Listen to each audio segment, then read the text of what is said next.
President Ousmane Sonko mi mu paskat na do koti nitu baru mati ni coalition Yewwi Askan Wi anina mero mi yalo ko biya representa sisirado arba so be pare futa na alla la mole kata alla la yar kuno tulo alte wajno alla mo yar tulo la alla to to alla le biamu alla le makata alla ba to le dora sidale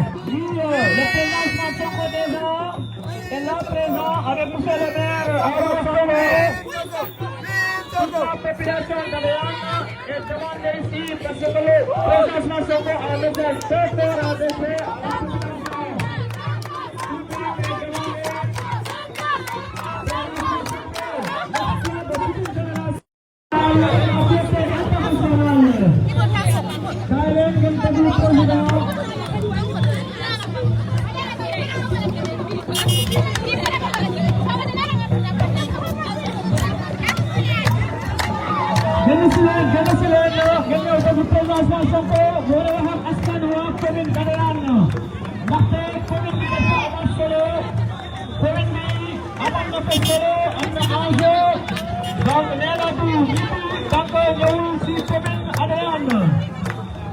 Le président Ousmane Sonko, une valeur nationale et internationale.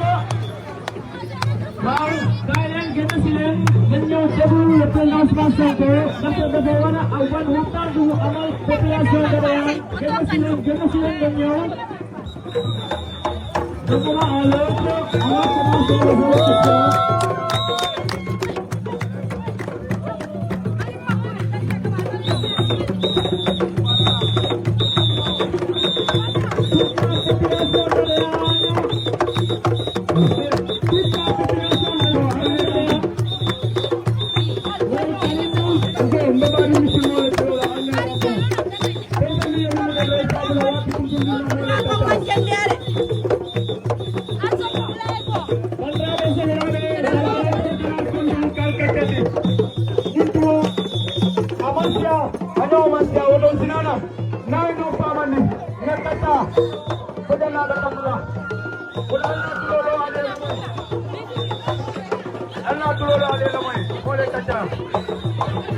Jangan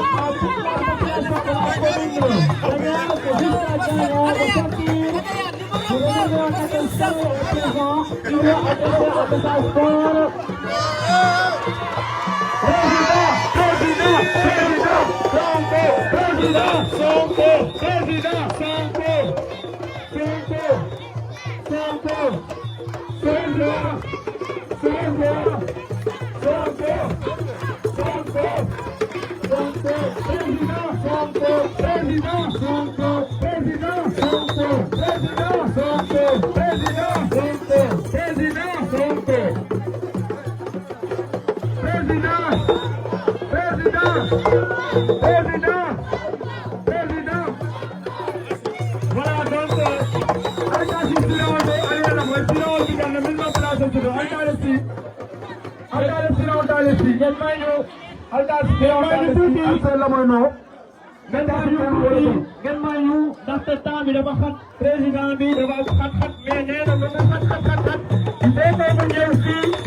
Voilà donc, adressé à la population de la commune d'Adéane. Notre population, oui, est prêtée. Vous prêtez le projet du président Ousmane Sonko, qui est une valeur nationale, voire internationale. J'espère que Mayen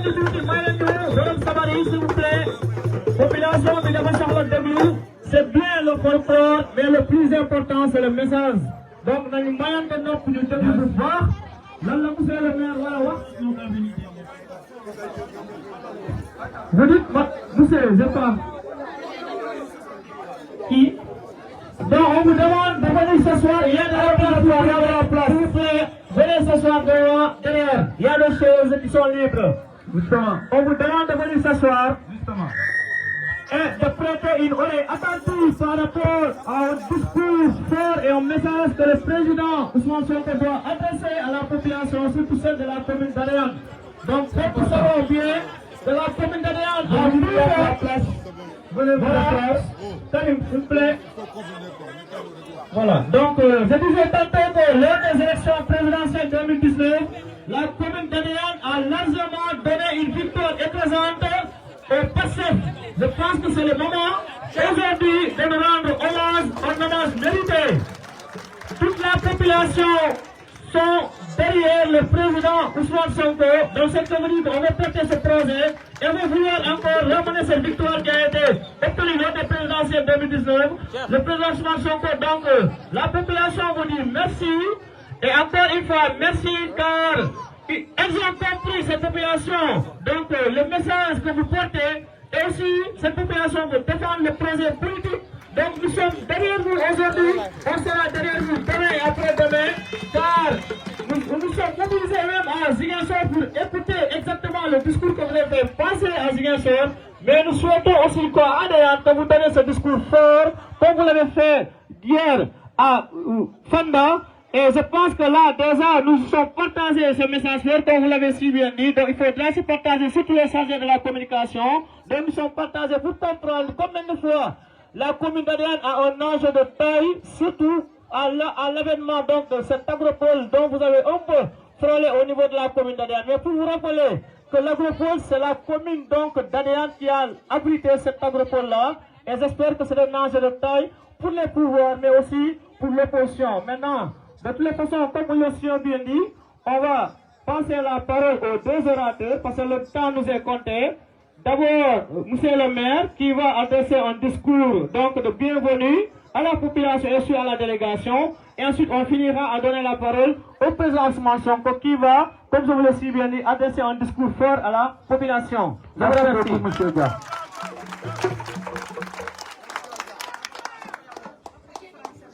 Assalamu alaikum. lay wax ni monsieur le président Ousmane Sonko waa Adéane ñu ngi lay sant bu baax a baax waa Adéane am nañu yaakaar bu baax ci yow yaay suñu yaakaar yaay yaakaaru Casamance yaay yaakaaru Sénégal.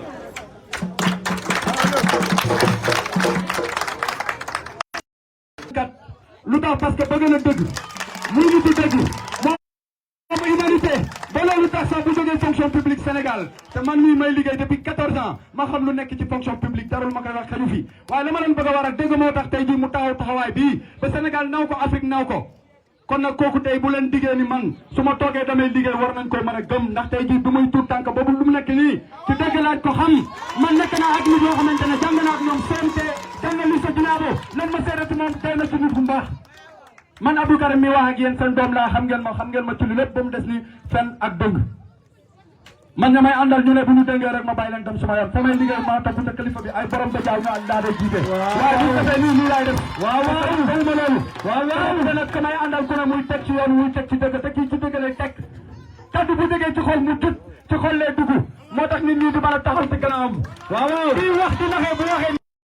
dama bëgg nag ngeen dugg bu baax ku bëgg suxali sa bopp da nga koy commencé si sa bopp tàggat sa bopp yaa ulil albaabi yàlla moo wax loolu maa ngay wax yéen borom xel yi yéen lay waxal ku fooyee sa xel dañ lay nax te tey jii fa lañ toll kii lii lu muy wax dëgg la te wax bu nga xamante ni ci dëgg la ko teg ci xel rek la mën a dugg kon nag tey bu ñu bëggee président Ousmane Sonko ñu may taxaw 2024 yëkkati loo xam laaj baatu du Sénégal tey lan koy jox suñu président tey lan koy jox suñu président vous avez la parole. Vive la président dama am benn deux mots laa bëggoon placer à l'endroit de la population président Ousmane Sonko dafa am programme bu mu bind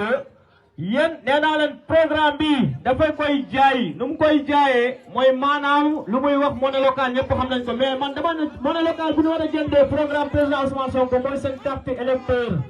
seen carte bi boo leen demee seen urne bi ngeen xamee bu baax coalition Yewwi Askan ngeen jëndee ko programme bi boo leen jëndee programme dina leen mën a njëriñ parce que si biir programme bi daanaka réglé na problème yi nga xamante ne boobu la Sénégalais yëpp jàmpantal rawatina nag waa Casamance donc dama bëgg ngeen déglu ma bu baax suuru élection ngeen teel a jóg teel a préparé wu ngeen xam ne programme bu tudd BROP mooy le travail pour nga am njëg bi mooy carte électeur yi ak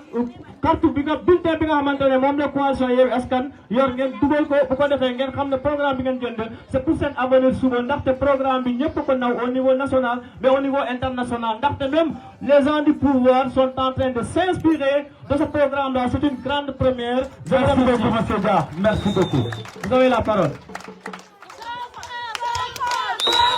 Président Sonko président Sonko président Sonko président Sonko président Sonko président madame Sonko lu la madame Boya lu mu président Sonko président Sonko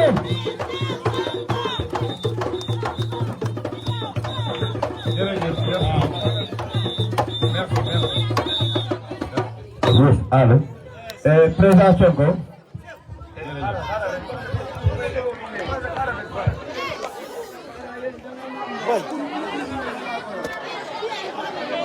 merci dinañu wax après. bàyyi leen ko waaw. merci. artiste lañu. merci. merci beaucoup. non c'est bon c'est bon Ado c'est bon. Ado. waa ADN salaamaaleykum. ñu ngi leen di nuyu di leen ziar. di leen jaajëfal ci teertu bi ngeen ñu teeru. di jéggalu nag parce que campagne bi dafa xat. te tey jii am nañu lu ëpp fukki commune ak ñaar yu ñu war a def tey donc ñoo ngi doore fii ñoo ngi war a fanaane ji Vélingara kon kenn ku ne dañ ko ñaan mu am compréhension parce que suñu defee lii bëgg fu nekk ñu am lu ñu fa def même suñee dañuy traverser rek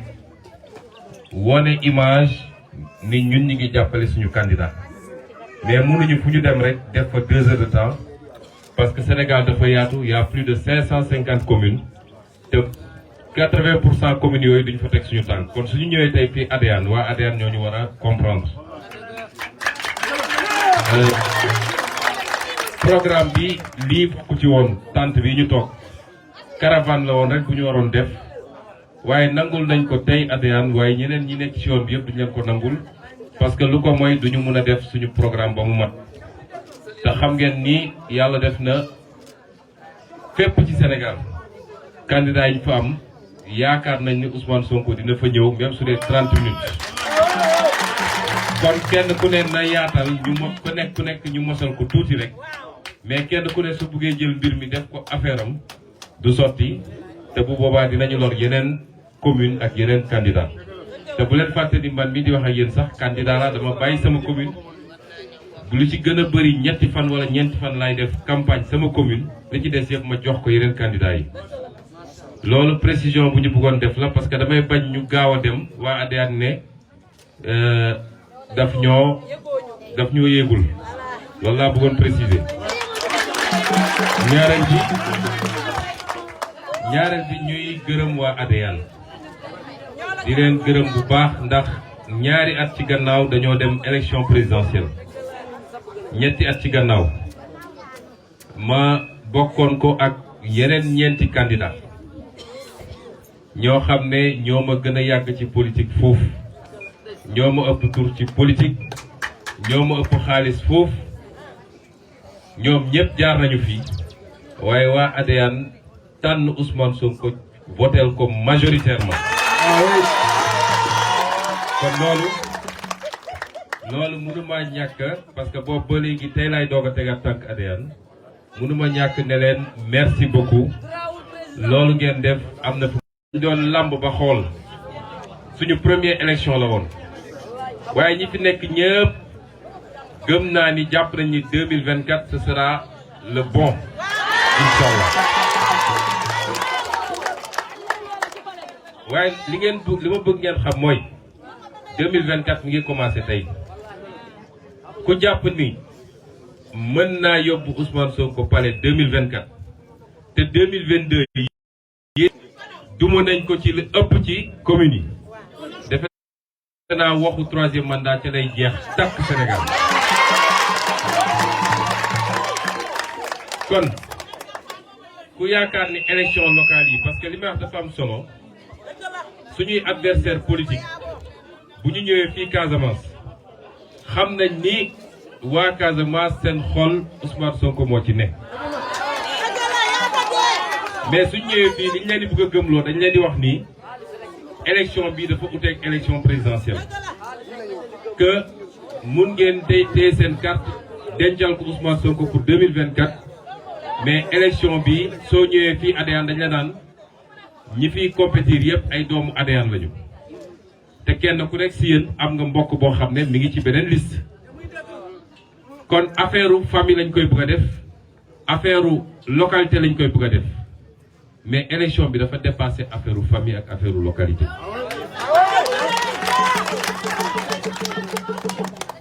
keneen ku ñëw taxaw di candidat Macky Sall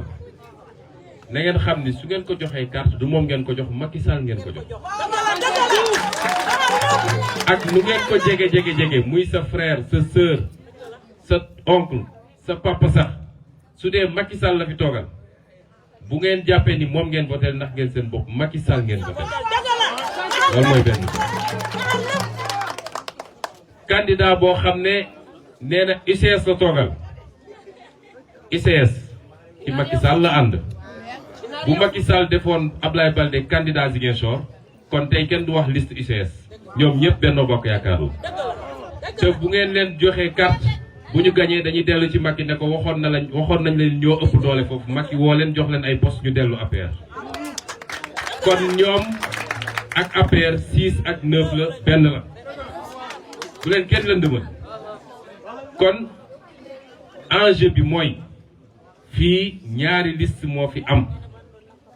mooy liste Macky Sall ak liste Ousmane Sonko amul liste Macky Sall mun na doon ñaari liste ñetti liste juróomi liste mais yëpp Macky Sall la boo demee Ziguinchor li ëpp ci waa APR yi kan la ñu àndal tey Ablaye Baldé Angélique Manga kan la àndal Ablaye Baldé Doudou Ka kan la àndal Ablaye Baldé pourtant Benoît Sambou mooy candidat wu APR loolu li muy wone mooy dañuy nax sénégalais yi ñaari liste moo fi am benn bi fexe na ba diviser wu en plusieurs listes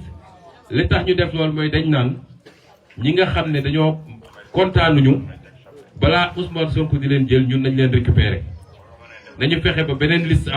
am ku kontaanul parce que jël nañu X mu dem ci liste Y moo gën ñu dem ci Ousmane Sonko loolu nag population yi dañ cee war a yeewu parce que politique naxe dafa yàgg Sénégal mais lan la jur ci Sénégal ADN bii depuis plus de 20 ans 30 ans lan moo changé ADN lan lu tuuti lu fi changé doomu ADN yi ñooy organisé wu takk seen ndigg pour di cotiser wu surtout waa diaspora bi pour loolu mun a am fii mais lan moo fi changé lan la ñu mën a ne état def na ko wala maire bi def na ko fii léegi bu ay affaire sàcc xaalisu réew mi ñëw ne dañuy nax nit ñi pour ñu voté waat leen est-ce que jotul population bi jël responsabilité jot na ñaareel bi may wax mooy dégg ngeen programme Burok est-ce que ADN bëgg na bokk ci programme Burok parce que programme Burok bi ma koy def ma ko pour commune de Ziguinchor parti bu ndaw moo ku ñëw daf mu naan mais fii mais Sénégal dañuy fontu parce que li fi nekk kenn xam mu amul fenn ba pare ñu ne les 5 régions les plus pauvres du Sénégal ñett yi mooy Ziguinchor Sédhiou ak Kolda. te li fi yàlla def ci potentialité amul fenn loolu laa bëgg su ngeen joxee confiance programme Burok ñu ànd liggéey mairie Adéane mairie Enampor mairie Niaguis Niassia mairie Ziguinchor mairie Bourpa Camaracounda mairie Bignona Thionck-Essyl feneen ak feneen ñu dajale ñun ñëpp suñu doole daal di appliquer 4 ans 3 ans 4 ans laa leen may yéen ñëpp di ngeen gis résultat bi et la vision que nous avons pour le Sénégal programme bi ñu am pour Sénégal programme bi ñu am pour Afrique am nañu chance su commencer ko appliquer fii en Casamance et ça démarre en 2022. waaw. kon bu leen kenn nax affaire bi du élection locale du affaire diw ak diw élection bi dépassé na loolu élection vision Macky Sall vision Ousmane Sonko la le choix foofu lañ koy tegee. incha allah. vision Benno Bokk Yaakaar la ak vision Yewwi Askan Wi y a pas d'autre loolu nag su ngeen ci bëggee bokk y a pas d'autre choix il faut voter pour le candidat de Yewwi Askan Wi muy le doyen Arouna Sonko. y a pas d'autre choix Arouna Sonko yéen xam ngeen ko je n'ai pas à vous le présenter yéen a ma ko gën a xam lépp lu ñuy seet di ko bëgg a defar mi ngi ci moom. parce que démb ak barki démb nekkul woon ci politique amuloon ambition politique te mi ngi jël alalam di ci tabax ay foyer de jeunes mi ngi jël alalam di ci encadrer les femmes ci si maraîchage mi ngi jël alalam di ci def leneen ak leneen ak leneen te boobu xalaatuloon nit na def politique. nit nag bu la joxee ndékki nga ndékki ba suur bu la nee 13h di nga am añ war nga koo gëm kon. li ñu gis ci moom ba tax ñu def ko suñu candidat mooy lépp lu ñu ci jiit am na ci te am na ci humilité mooy wàcce na boppam ba mun a nekk ak ñëpp boole si du koo xam ne bu ngeen ko falee dina doon maire boo xam ne day tëju ngeen koy wër wala mu dem toog Ndakaaru benn yoon par mois mu ñëw dem yoonam déedéet kon loolu su ngeen amee chance boobu am programme bu mel ni programme Burok am leadership national boo xam ne Ousmane Sonko ngi ci Khalifa Sall ngi ci Déthié Fall ngi ci Aïda Mbodj ngi ci Malick Gakou ngi ci keneen ak keneen te ma wax ni su ngeen Cheikh Tidiane Dièye keneen ak keneen te dama leen wax ni su ngeen votelee Arouna Sonko mi li ma leen wax ni xam leen ni moom ngeen voteel waaye Ousmane Sonko ngeen voteel li ma ci bëgg a wax mooy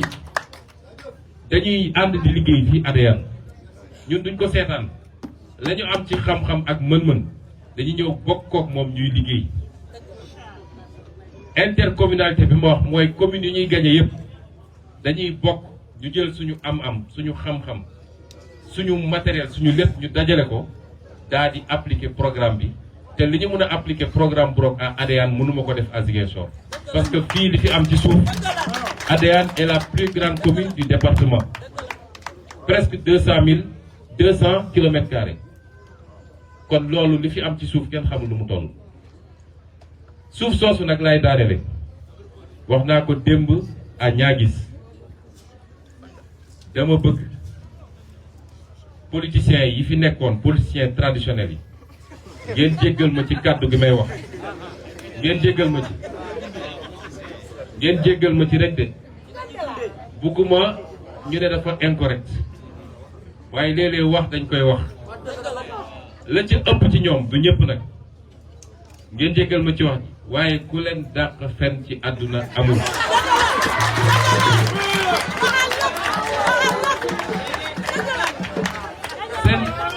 seen politique yëpp mooy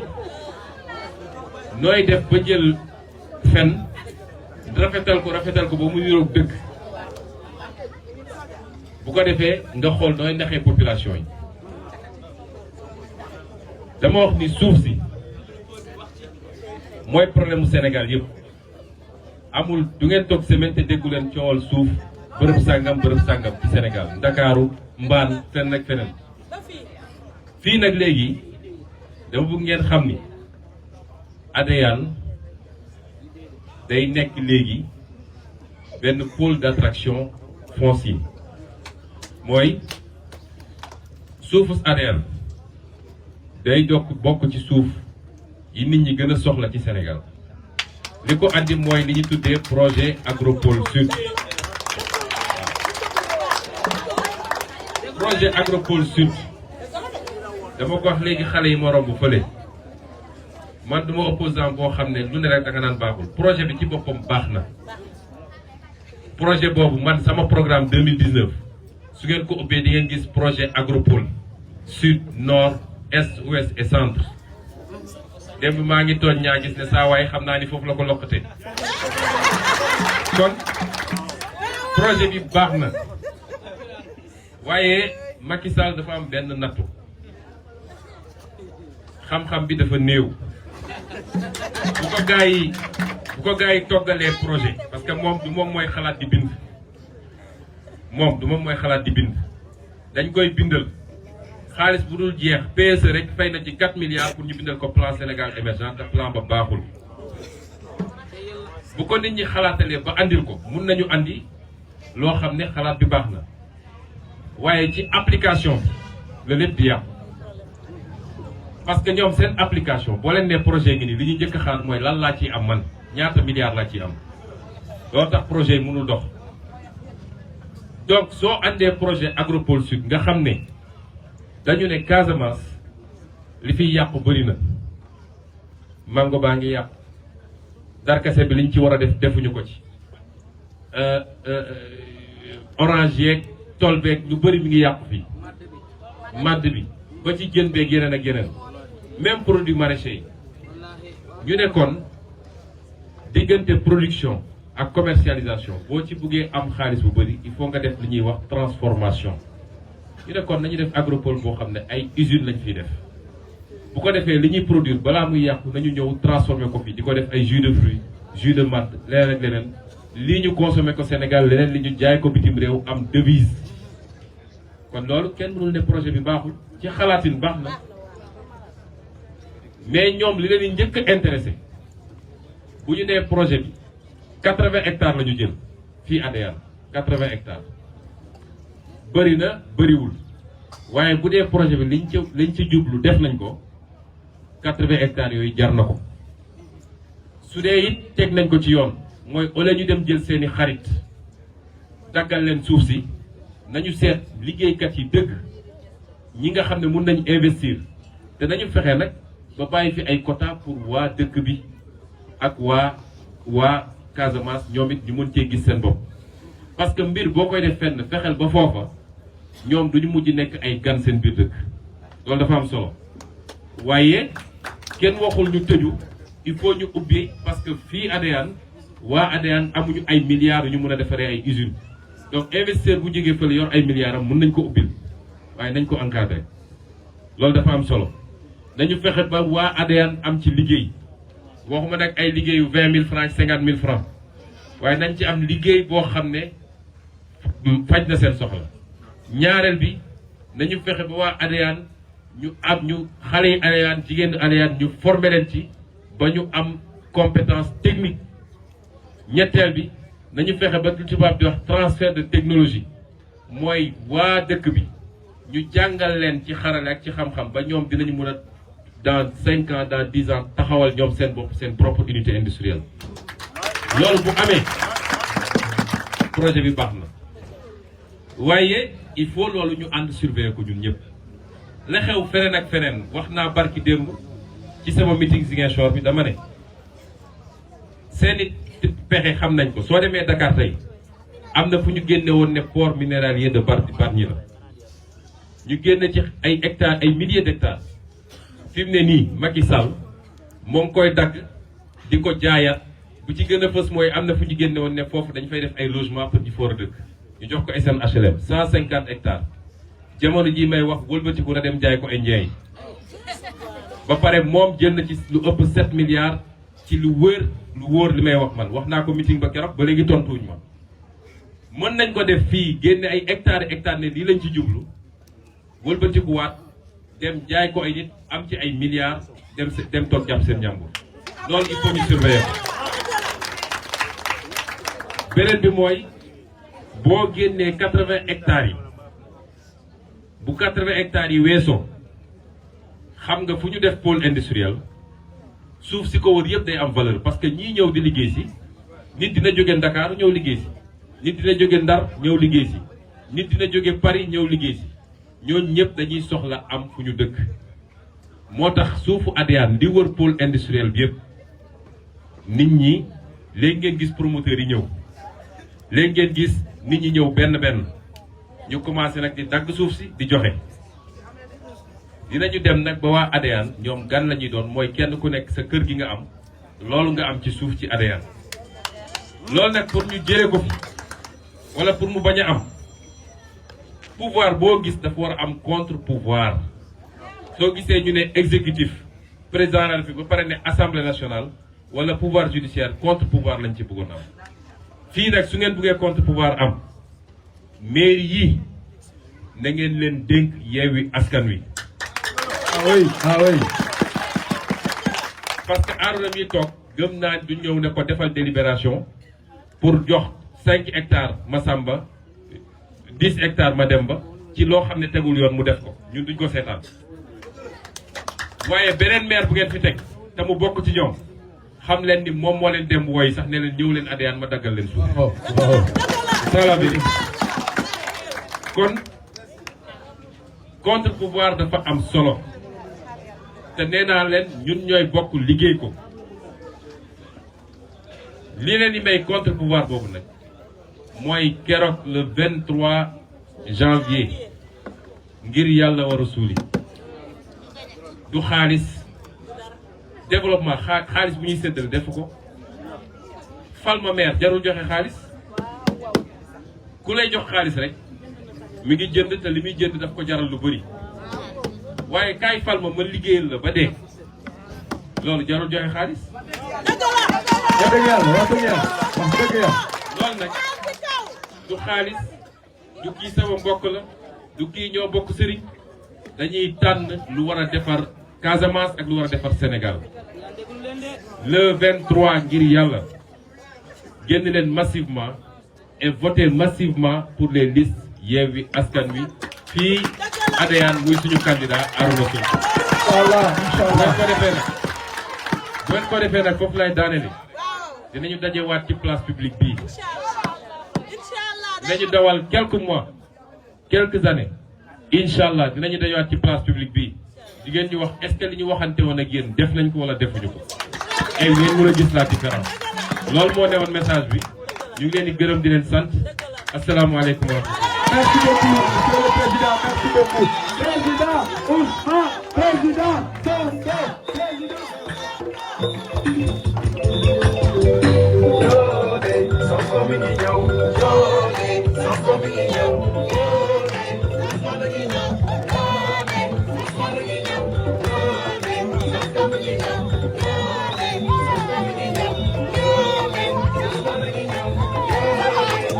ñaar nga ñaar